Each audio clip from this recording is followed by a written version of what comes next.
Okay, everybody, welcome back to the channel. So what we got here is a Whirlpool stove. They say it's not heating.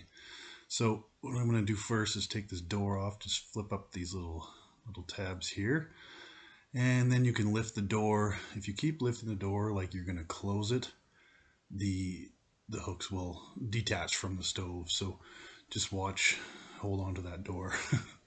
So yeah, we'll take these two screws out of this back pan here for the base. And then we'll lift up that pan, the back part of that pan, and slide it back and up a little bit. And that pan will just come right out. Just like that. It might take a little bit of moving around, but it just comes right out. And once we get that out of the way, we can see the bake element. So you can see this one's blown right apart. Yeah, there's no doubt why the stove wasn't heating.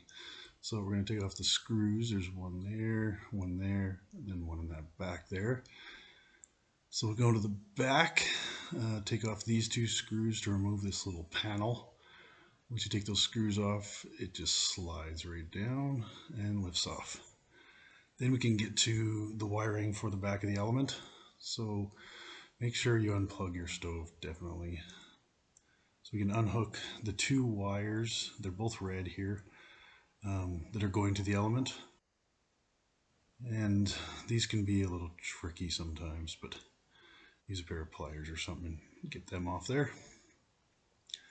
Then we'll go back into the stove. We're going to be jumping back and forth a little bit here, but then we can slide out this element. You lift it a little bit and just slide it right out.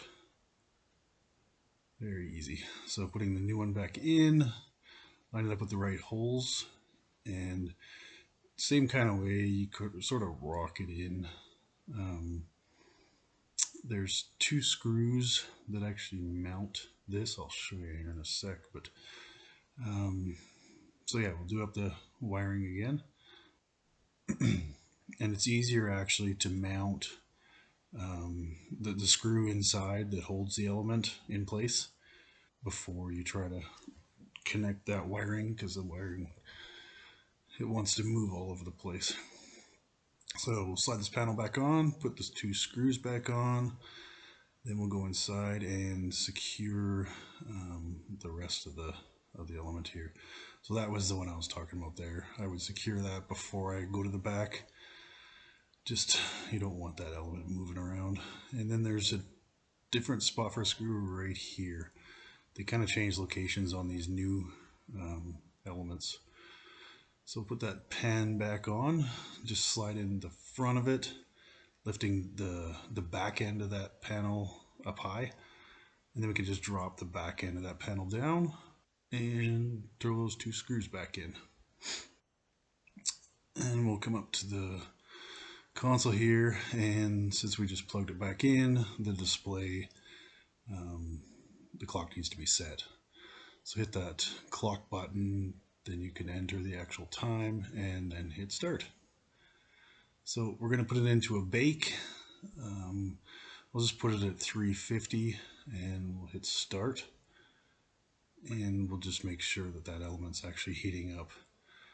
We put the door back on. I have another video for that if it's needed, but this element fixed the stove, so we're good here. All right, thanks everybody for watching, and we will see you in the next one.